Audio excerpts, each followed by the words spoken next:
Volviendo a su palabra, la vida y la enseñanza de Jesús con el pastor Mario Villegas. Hoy vamos a mirar a Jesús como el modelo de aquel que experimentó gozo. Y de verdad que el gozo es necesario en este momento de dolor, de crisis en el mundo. Jesús es nuestro ejemplo de aquel que experimentó gozo, paz, seguridad y felicidad plena. ¿Cuál ha sido el mayor gozo que has experimentado en tu vida? Es una pregunta que para cada uno es diferente. Tal vez para algunos el mayor gozo ha sido el día que se graduó, o el día que llegó a ser un profesional y comenzó a trabajar y recibió el primer salario, o el día que tuvo el primer hijo. Bueno, cada uno lo ha experimentado de manera diferente. ¿Qué es en verdad el gozo? Dice el diccionario, es una emoción intensa y placentera causada por algo que me gusta mucho. O sea que Jesús, si experimentó gozo, uno se pregunta, bueno, y es que él le fue muy bien, todos lo aceptaron, todos lo reconocieron, terminó su misión feliz. Sí, así es. Y alguien podría decir, bueno, pero si él fue sacrificado, sí, pero experimentó gozo, aún en el sacrificio. Ese es el gozo que venimos a hablar hoy, que Jesús experimentó. En el libro de Juan, capítulo 15 y versículo 11, Jesús dijo lo siguiente: estas cosas os he hablado para que mi gozo esté en vosotros y vuestro gozo sea cumplido. Jesús vino para experimentar gozo. Vino para experimentar alegría, pero eso no era solamente algo emocional. Este pasaje de Juan 15:11, si miramos el contexto de Juan 15, y ustedes lo buscan en la Sagrada Escritura, se dan cuenta que allí hay una parábola. Para que Jesús diga en Juan 15:11, me gozo y quiero que ustedes tengan gozo, es porque Él recibía diariamente ese gozo. Recordemos lo que dice Juan 15:5. Yo soy la vid y vosotros las ramas. El que permanece en mí y yo en él, éste lleva mucho fruto, porque separados de mí nada podéis hacer. Bueno, y entonces Jesús, ¿de dónde recibía? Sí, nosotros tenemos que recibir de él. Él recibía de su Padre Celestial a través de la ayuda del Espíritu Santo. Cristo diariamente dependió del Espíritu Santo y recibía ese gozo que nosotros no podemos recibir porque es un gozo solamente momentáneo, es un sentimiento y se acaba, se termina. Pero Jesús hoy quiere mostrarnos un contraste en el gozo que la gente siente y en el gozo que él sentía. Vamos a abrir las Sagradas Escrituras en el libro de Mateo. Allí aparece un mensaje hermoso, el mensaje de las bienaventuranzas. Recordemos, la palabra bienaventuranza significa también alegría, gozo.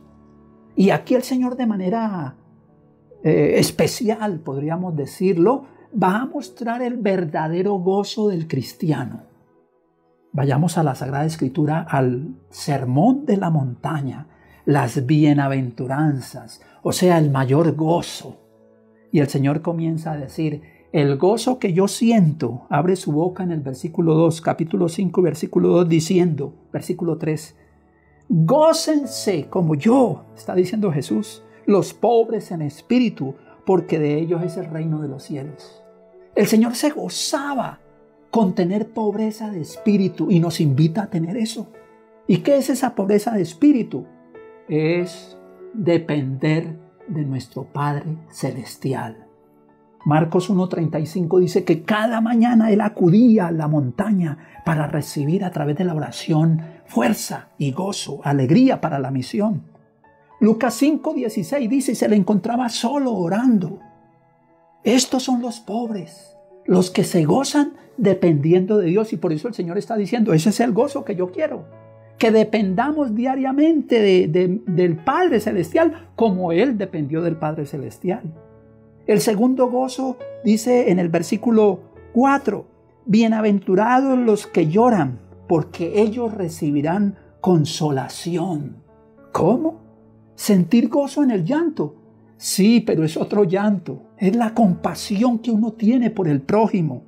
En el libro de Mateo capítulo 9 versículo 36, el Señor siente ese gozo cuando dice que ve las multitudes y las ve como ovejas sin pastor. Él vino como el buen pastor para dar vida y se gozaba sirviendo a los demás. Ese es el gozo que el Señor quiere que todos experimentemos. En el versículo 5, Mateo 5:5 dice: bienaventurados los mansos, porque ellos recibirán la tierra por heredad. La mansedumbre y la humildad. Este es el máximo ejemplo de Jesús. Vino humilde en un pesebre. Vino humilde para darnos, servirnos, ayudarnos. Y en el libro de Mateo capítulo 11, versículo 29, Él tiene autoridad para decir: aprended de mí que soy manso y humilde. En su mansedumbre había gozo, había felicidad. Pero además de esa mansedumbre, dice el versículo 6, bienaventurados los que tienen hambre y sed de justicia, porque ellos serán saciados. ¿Qué es eso de hambre y sed de justicia? Es sentir el gozo cuando usted de alguna manera está sirviéndole a otras personas, está ayudándole, siente compasión por otras personas. El libro de Juan capítulo 8, versículo 10 en adelante. Jesús, recuerden, está con una mujer que fue sentenciada a ser apedreada. Si recuerdan ustedes, se le llamó la pecadora. Y los mismos que la trajeron eran los que la habían llevado a pecar. Y tratando de engañar a Jesús le dicen: la ley dice que hay que apedrearla, ¿tú qué dices? Y el Señor guarda silencio. Y ahora el Señor se agacha y comienza a escribir. Y vuelven y le preguntan: ¿y tú qué dices? Y el Señor está escribiendo, y allí comienza a ver cada uno de los que están tratando de acusarla. Ven cómo Jesús está mostrándole su pecado. No tienen autoridad, no son justos, son injustos. Y por eso en esa misericordia y justicia de Dios, Él siente esa alegría cuando dice: bienaventurados aquellos que tienen hambre y sed de justicia. Y va a ser justicia, sí, pero no la justicia de los hombres, va a ser la justicia de Dios. Y le dice a la mujer: ¿dónde están los que te acusaban? No los veo, dice ella. ¿Recuerdan qué dijo Jesús? Ni yo te condeno, vete y no peques más. Eso es ser justo, porque ninguno de nosotros tiene autoridad para decirle al otro, señalarle sus errores.